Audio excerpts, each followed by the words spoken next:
बिस्मिल्लाहिर्रहमानिर्रहीम। Dear students, उम्मीद करता हूँ आप सब लोग खैरियत से होंगे। स्टूडेंट्स, आज की इस वीडियो में हम एक्सरसाइज नंबर 5.2 का क्वेश्चन नंबर 2 सोल्व करेंगे। क्वेश्चन नंबर 2 में वो कह रहा है find the second order derivatives of the following vector valued functions.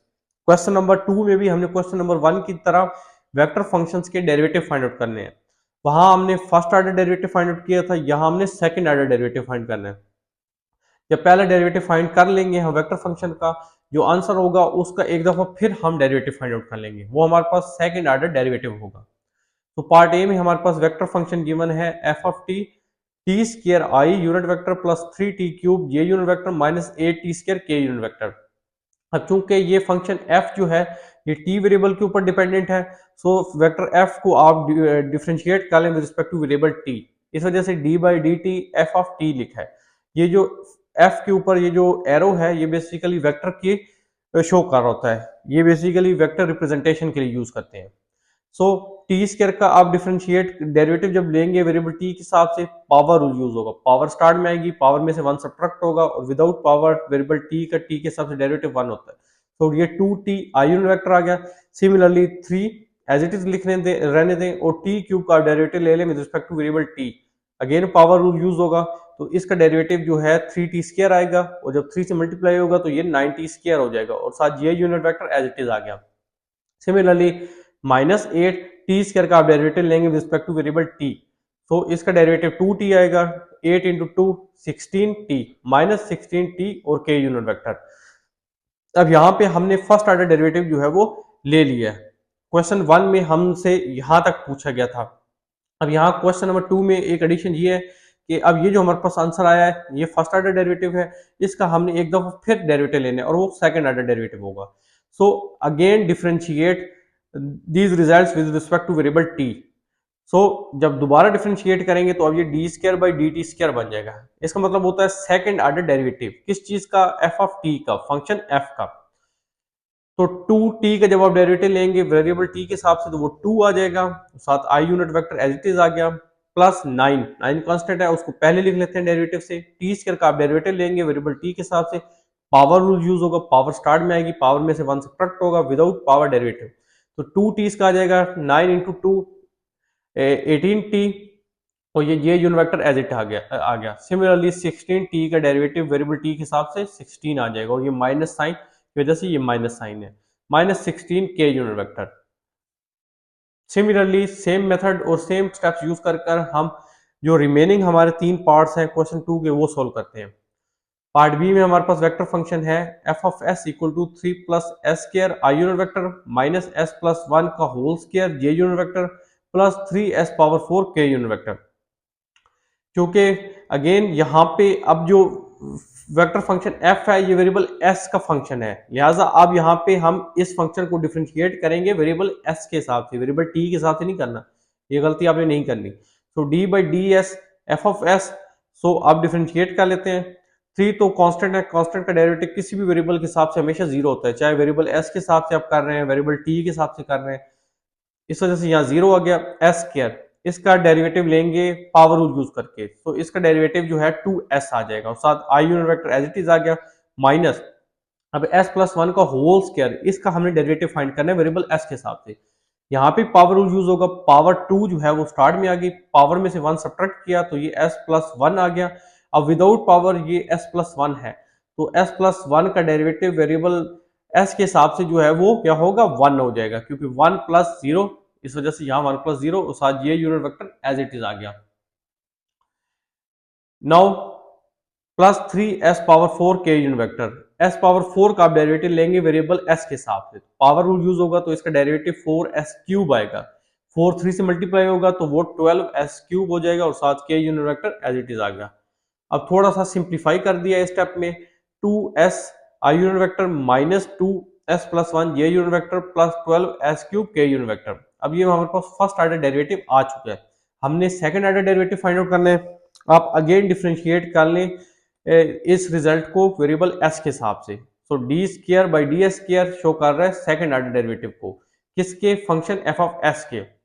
2s का डेरिवेटिव वेरिएबल s के हिसाब से 2 आ जाएगा और साथ i unit vector as it is आ गया, माइनस 2 s का s के साथ डेरिवेटिव 1 आ गया, वन कांस्टेंट है, कांस्टेंट का डेरिवेटिव किसी भी वेरिएबल के हिसाब से हमेशा 0 होता है, इस वजह से यहाँ 1 प्लस 0 और j unit vector plus 12 s cube का डेरिवेटिव लेंगे आप पावर रूल यूज करके। 3s स्क्वायर इसका डेरिवेटिव आएगा, 12 into 3 36 s square k unit vector. सो हमारे पास सेकंड ऑर्डर डेरिवेटिव आ गया फंक्शन जो कि पार्ट बी में हमें गिवन था 2i minus 2 j unit vector plus 36 s square k unit vector. Now comes to the part c. इसमें हमारे पास vector function f of x given है, natural log of x i unit vector minus x square k unit vector. अब यहाँ पे j unit vector नहीं है इस वेक्टर फंक्शन f में, और ये वेक्टर फंक्शन f जो है ये x वेरिएबल का फंक्शन है। सो अब आप यहाँ इस फंक्शन को डिफरेंशिएट करेंगे वेरिएबल x के हिसाब से। नेचुरल लॉग ऑफ x का जो डेरिवेटिव होता है वो 1/x होता है। सो 1/x i unit vector minus x square का जब आप डेरिवेटिव लेंगे वेरिएबल x के हिसाब से तो पावर रूल यूज होगा। सो इसका डेरिवेटिव 2x आ गया और साथ k unit vector as it is लिख लिया। 1/x को आप x पावर माइनस 1 लिख सकते हैं क्योंकि यहाँ डिनोमिनेटर में x की पावर पॉजिटिव 1 है, जब ये नोमिनेटर में आप लेके जाएंगे तो उसकी पावर -1 हो जाएगी और साथ -2x k unit vector as it is आ गया। ये हमारे पास फर्स्ट ऑर्डर डेरिवेटिव आ चुका है, लेकिन हमने second order derivative find out करना है, लिहाजा इसको आप अगेन डिफरेंशिएट कर लें with respect to variable x। So अब ये हमारे पास सेकंड ऑर्डर डेरिवेटिव है। पावर रूल यहाँ यूज होगा, पावर -1 स्टार्ट में आएगी, पावर में से 1 सब्ट्रैक्ट होगा तो ये x पावर -1 -2 हो जाएगी। साथ i unit vector as it is आ गया। सिमिलरली 2x का डेरिवेटिव वेरिएबल x के हिसाब से 2 होता है। सो -1/x square i unit vector -2 k unit vector, ये हमारा रिक्वायर्ड आंसर है पार्ट सी का। यहाँ पे नोमिनेटर में x की पावर नेगेटिव थी, डिनोमिनेटर में जब ये गई तो पावर पॉजिटिव हो गई।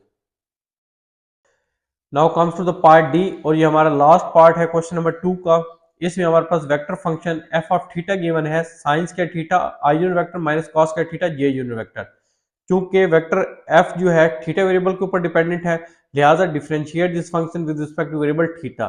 तो d by D theta f of theta जब आप डिफरेंशिएट करेंगे इसको थीटा वेरिएबल के हिसाब से, साइन स्क्वायर थीटा यहाँ पे पावर रूल यूज होगा, पावर 2 जो है वो स्टार्ट में आ जाएगी, पावर में से 1 सब्ट्रैक्ट होगा तो ये साइन थीटा रह जाएगा।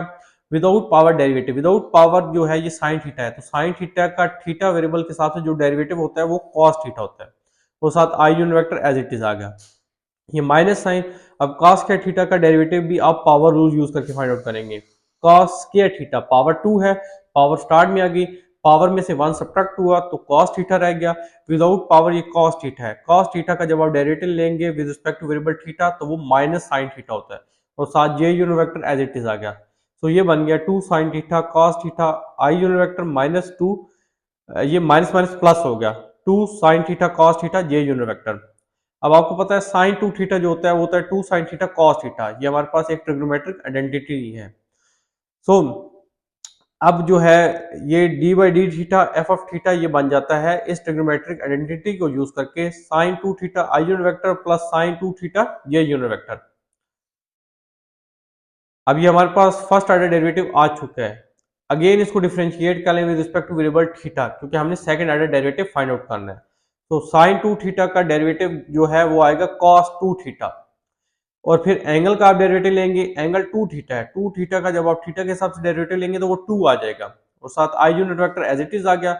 सिमिलरली यहाँ पे भी साइन 2 थीटा का डेरिवेटिव थीटा वेरिएबल के हिसाब से कॉस 2 थीटा आ जाएगा, और जब एंगल 2 थीटा का आप डेरिवेटिव लेंगे तो वो 2 आ जाएगा।